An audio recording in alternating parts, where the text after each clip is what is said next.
Nous allons voir maintenant ce qui est la clé de voûte de l'électromagnétisme. Ce sont les équations de Maxwell.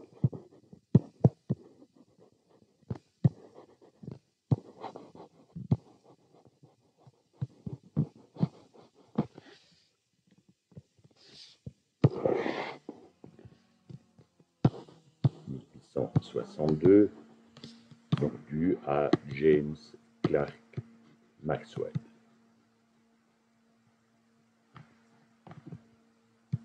(1831–1879). Vous avez déjà entendu parler de Maxwell, hein, c'est le même Maxwell qui a trouvé la loi de distribution des vitesses des atomes ou des molécules dans un gaz. En fait, à son époque, donc aux alentours de 1860, énormément de lois étaient connues pour l'électricité et pour le magnétisme. Il y avait là-dedans des lois qui étaient fondamentales, mais on ne savait pas lesquelles étaient plus fondamentales que d'autres, et d'autres qui étaient des lois dérivées ou des lois qui s'appliquaient dans des cas particuliers. Donc dans tout ce fatras de lois, Maxwell essaie de trouver le jeu minimal de lois, ce qu'on pourrait dire les commandements de l'électromagnétisme, à partir desquels on pourrait rebâtir toute la théorie électromagnétique. Et il trouve ce jeu de lois.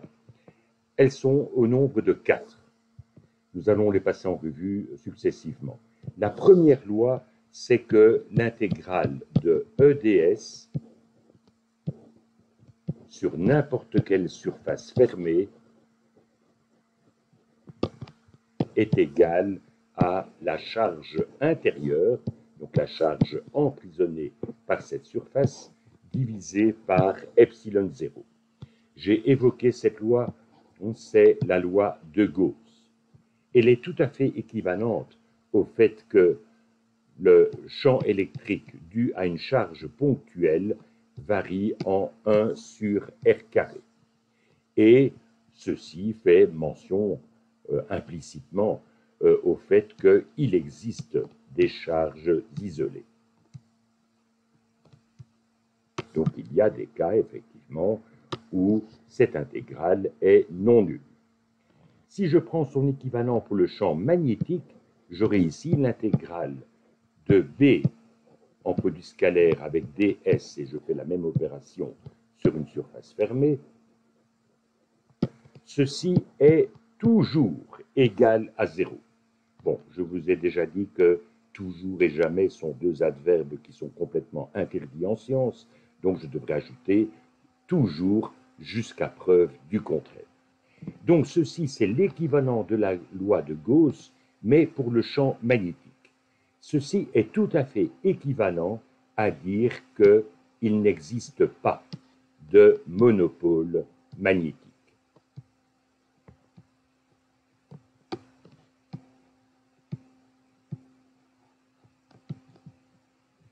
La troisième loi, c'est que l'intégrale du champ électrique sur un chemin, mais je prends un chemin fermé. Donc prenez n'importe quel contour pour autant que vous reveniez à l'origine. Ceci est un petit peu surprenant, mais en fait, c'est exactement ce que nous avons appelé la force électromotrice induite. Et je vais la prendre en norme, ici le signe ne m'intéresse pas beaucoup.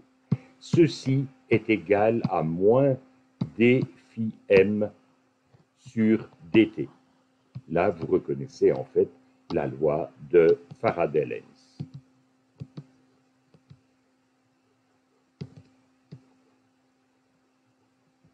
Et enfin, il trouve que la quatrième loi importante, c'est une loi que je n'ai pas encore évoquée jusqu'ici, c'est que si je fais la même chose maintenant, mais pour le champ magnétique, donc prenez de nouveau le produit scalaire de B avec un petit morceau de chemin, et vous faites la somme de ces petits morceaux de chemin sur un parcours qui reboucle sur lui-même. Eh bien, ceci est égal à mu0 multiplié par le courant intérieur. Ça, c'est le théorème d'Ampère. Je vous explique en 2 mots de quoi il s'agit. Imaginez un endroit de l'espace où j'aurais par exemple un fil parcouru par un courant I1 dans cette direction-là. Je prends un deuxième courant, mais lui, le courant va plutôt vers le bas. Et enfin, je vais prendre encore un troisième courant comme ceci, le courant I3. Il est clair que chacun de ces courants va créer un champ magnétique autour de lui. Eh bien, prenez un circuit quelconque, circuit mathématique, il n'a aucune existence physique. Donc, je prends un circuit comme ceci. Et je vais parcourir ce circuit. Donc, imaginez, je vais prendre un petit vecteur dl parallèle à ce circuit et je vais faire le tour. En chaque point de ce circuit, je regarde comment est le champ magnétique. Donc imaginez ici par exemple le champ magnétique à cette orientation-là. Là-bas par exemple, il peut avoir une orientation comme ceci. Là-bas, l'orientation du champ magnétique pourrait être par exemple vers le bas. Eh bien, Ampère dit que si vous faites cette opération de prendre le produit scalaire de B par dl et vous faites la somme de tout ceci en parcourant tout le circuit, le résultat sera égal à mu0 fois I intérieur. I intérieur, dans ce cas-ci, c'est quoi? Je ne vais pas rentrer dans les détails, mais en utilisant la règle du tire-bouchon à partir de dl, je vois que je vais considérer I1 comme étant positif. Au contraire, I2 est dans le mauvais sens, donc ce sera moins I2. Et I3 ne joue pas. Ce n'est pas un courant intérieur. Il n'est pas emprisonné par cette boucle que j'ai représentée ici en jaune. Donc voilà ce que dit le théorème d'Ampère. Donc, effectivement, Maxwell a déjà fait un travail magnifique. Il a isolé les 4 lois fondamentales de l'électromagnétisme. Mais il y a quelque chose qui le choque. En effet, vous voyez que les 2 premières lois sont asymétriques. Ici, j'ai une charge, j'ai quelque chose de positif ou de négatif. Tandis que si je fais l'équivalent avec le champ magnétique, j'obtiens 0. Donc j'ai une asymétrie entre ces 2 lois, mais on n'y peut rien. La nature, semble-t-il, a fait le choix de ne pas avoir de monopôle magnétique. Cette même asymétrie se retrouve ici entre les 2 dernières lois. Vous voyez que ici j'ai un courant intérieur, je n'ai pas de courant ici. Pourquoi? C'est quoi un courant intérieur? Un sous-entendu, c'est un courant électrique, c'est-à-dire que j'ai des charges qui se déplacent dans l'espace. S'il y avait eu effectivement des monopôles magnétiques, j'aurais à ce moment-là un courant magnétique. Et donc je m'attendrais ici à avoir un terme qui serait le terme équivalent de celui-ci. Donc le fait que le terme mu0 I magnétique ne se retrouve pas dans la 3e loi, ça, ce n'est pas dérangeant, c'est dû à cette asymétrie de la nature. Mais en revanche, ce qui gêne très fort Maxwell, c'est le fait qu'il n'y ait pas l'équivalent de ce terme-là dans la loi ici d'Ampère. Et en examinant différents cas, il s'aperçoit effectivement que c'est une erreur d'Ampère. La loi d'Ampère, telle que nous la connaissons ici, c'est une loi qui est valable dans une situation statique. Donc, si vous avez des courants I1, I2, I3 qui sont constants, à ce moment-là, le théorème d'Ampère est correct. Mais si les courants changent, à ce moment-là, c'est faux. Et Maxwell, non seulement met le point sur le fait que c'est faux, mais il trouve la correction à apporter. Il trouve qu'il faut ajouter ici un terme epsilon 0, mu 0, d phi e sur dt. De nouveau, je ne vous demande pas de connaître et de retenir cette loi d'Ampère modifiée. Retenez l'idée qu'il y a sur cet écran. Maxwell ne s'arrête pas là. Il prend les 3e et 4e lois.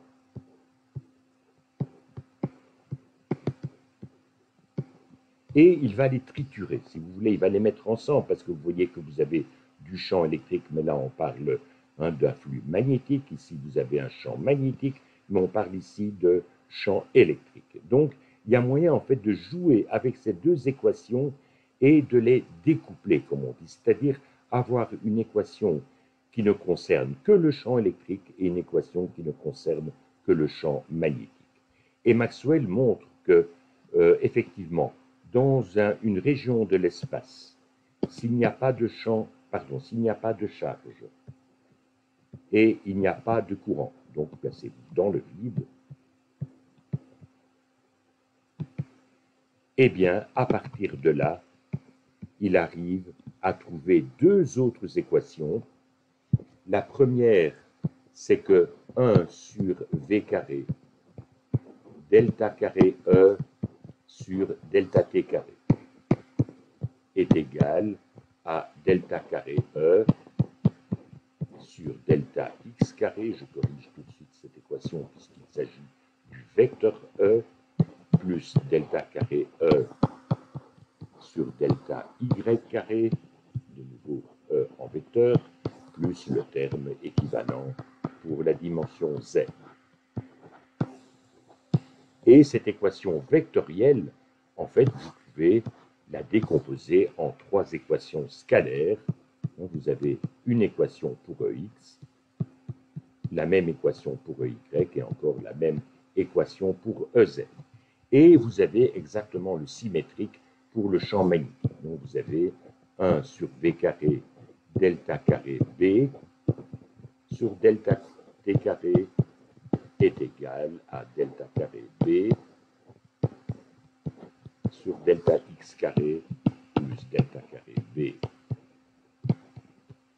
sur delta Y carré plus finalement delta carré B sur delta Z carré. Et de nouveau, cette équation vectorielle, vous pouvez l'éclater en trois équations scalaires, une pour Bx, une pour By et une pour Bz. Mais en faisant, oui, donc, première conclusion de ceci, vous retrouvez en fait l'équation de propagation d'une onde. Donc ceci montre qu'effectivement, E et B peuvent se propager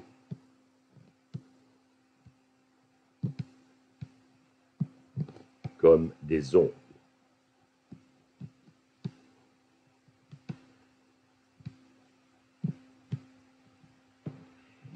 Mais ce n'est pas tout. Le V, c'est la vitesse ici, la vitesse de propagation de ces ondes. Ce V n'est pas quelconque. Dans le travail de Maxwell, il montre en fait que V carré, c'est strictement 1 sur epsilon 0 mu 0. Or, souvenez-vous, K, qui est égal à 9 10 exposant 9 dans le système international, peut aussi s'écrire comme étant 1 sur 4 pi epsilon 0. Donc, si je chiffre ceci, j'obtiens, donc j'isole ici 1 sur epsilon 0, ça va me donner 4 pi 9 10 exposant 9. D'autre part, je sais que mu 0 est égal à 4 pi 10 moins 7. Et comme j'ai tout mis dans le système international et que je cherche une vitesse au carré, automatiquement, je suis assuré que le résultat ici sera en mètres carrés par seconde au carré. Si vous faites du nettoyage là-bas au-dessus, vous voyez que les 4 pi vont disparaître et ce qui va me rester, c'est 9 10 exposant 16 mètres carrés par seconde au carré, ce qui est encore égal à 3 10 exposant 8 mètres par seconde, ceci au carré. Et c'est quoi ceci? C'est la vitesse de la lumière au carré. Donc, première question de Maxwell, est-ce que par hasard, la lumière ne serait pas une onde électromagnétique? Et aujourd'hui, nous savons effectivement que c'est le cas.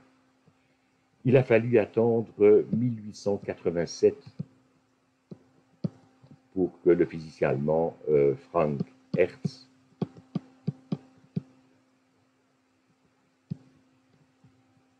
développe en fait la première onde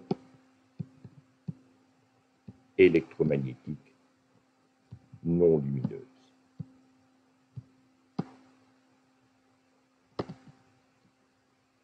malheureusement, Maxwell est parti quelques années plus tôt et donc il n'a pas pu apprécier cette découverte de Hertz.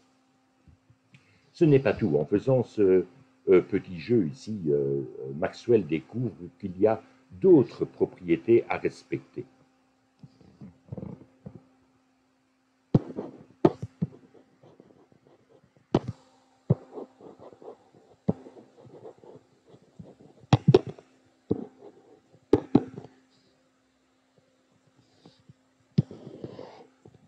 La première propriété, c'est que dans cette onde électromagnétique, donc ce champ électrique et ce champ magnétique qui voyage dans l'espace, il faut impérativement que le champ électrique soit perpendiculaire au champ magnétique. Deuxième conséquence, c'est que la propagation des ondes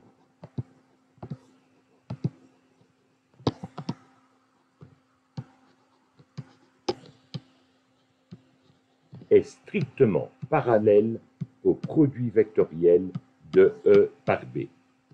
Donc pas parallèle ou antiparallèle, non, strictement parallèle au produit vectoriel de E par B. Troisième propriété, c'est que E et B sont en phase. Ça veut dire en fait que quand E passe par un maximum, B passe par un maximum. Quand E s'annule, B s'annule. Quatrième propriété, et la troisième en fait découle de la quatrième, c'est que si je cherche la norme de B en un point de cette onde, eh bien c'est la norme de E divisée par C.